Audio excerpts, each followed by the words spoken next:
Bigyan natin ng target minute to si Sir Rap dahil kabisado niya na naman yan eh. Bibigyan natin ng target minute. Sana makuha niya yung 5 minutes. Yan. So nakikita ko kasi kaya naman niya yun.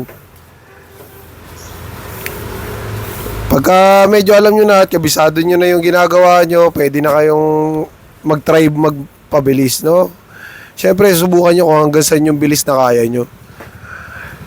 Wala namang issue dyan. Siyempre, mga veterano, saludo pa rin sa inyo, shoutout pa rin sa inyo guys. Kami po ay nagpa-practice, nagde-training, hindi para makipagpagalingan. Okay? Kasi po, siyempre sa ibang nababasa natin dyan na basic lang sa kanila. Siyempre, pagka talagang ganito na yung nakasanayan, basic na lang talaga sa iyo yan. Kami, practice lang, training lang, nagpe-prepare para sa pag-apply nila abroad. Pero di kami nakikipagpagalingan at nakikipagkompetensya sa kahit kanino man. Bagkus ay ma-inspire natin ang lahat ng mga nangangarap mag-abroad. Lalo na yung mga baguhan dyan. Siyempre, guide natin sila ng tama at maayos para mas lalo silang ganahan at lalo lumakas yung loob nila, no? Kung meron naman tayong mapapansin na mali or mapapansin na kailangan nilang improve, yan, bigyan natin sila ng tamang guide para kahit pa paano mas ma-improve pa nila yung ginagawa nila. Kasi once na ma-i-upload natin yung mga video nila guys, no, doon lang natin makikita kung ano yung dapat nila pang improve. At syempre sa mga nakakapanood at mga manonood pa, yan, lalo na sa mga veterano at lalo na dyan sa mga nasa ibang bansa na, sa mga nasa OFW, yan, kayo yung makakapagbigay ng mas magandang idea at tips sa mga nagpa-practice sa atin. Syempre, nanggaling din tayo sa baguhan, nanggaling din tayo sa hindi pa tayo nag-a-apply at nanggaling din tayo sa sumusubok. Diba? Sumusubok.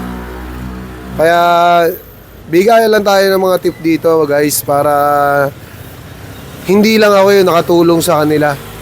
Tayong lahat. 85k followers. Diba? Road to 100k. Isipin mo na lang pag may nakali sa kanila, isa ka rin sa nakatulong sa kanila. Sa pag-share mo ng video, pag-heart, pag-like, and then pagbigay ng magandang komento para mas lalo silang ma-motivate sa ginagawa nila guys. Diba?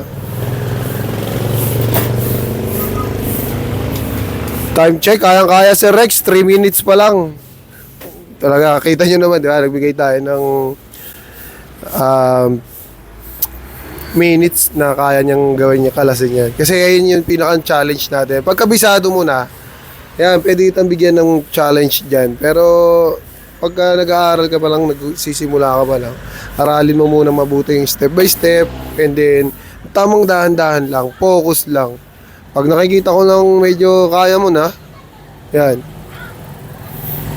Madali naman talaga yan kung tutusin, basta kabisado mo lang, step by step lang natin yan. Sundan mo lang yung ginagawa natin, no? Yan. Shoulder blade. Medyo pressure yung oras, siyempre, kapag nagkakalas kayo. Pero pag nakuha mo naman, napakasarap sa feeling. Time check, 4 minutes, kakaya. Huwag mong pressure yung sarili mo. Okay lang yung sumobra, di bali sumobra, walang problema dyan.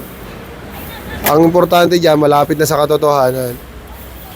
Yun o, kita mo naman o. Diba? Ang gamit nga palang knife dito ni Sir Rap ay Rapta, na sponsor sa atin ni Ma'am Shasha. Yun, sa pag nag 100k tayo guys, meron tayong konting pakiliti. Yan, sana magustuhan niyo yung re-regalo natin. Siyempre, makakatanggap ng regalong yan kung sino yung makakasama natin dito pag nag-road to 100k tayo. Konting pakiliti lang naman. Di man tayo makatulong sa financial, makatulong naman tayo sa dagdag kaalaman, di ba? Sundan natin yung journey ng mga nagpa-practice sa atin. Sa ngayon, nakikita nyo kami ganito, pero darating yung panahon. Makikita nyo yan, mga yan. Sana, in God's will, aasenso tayong lahat.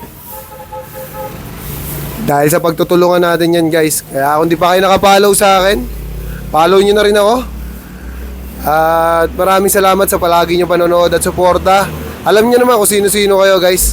Sir Ian Edison, shoutout sa'yo. And peace out.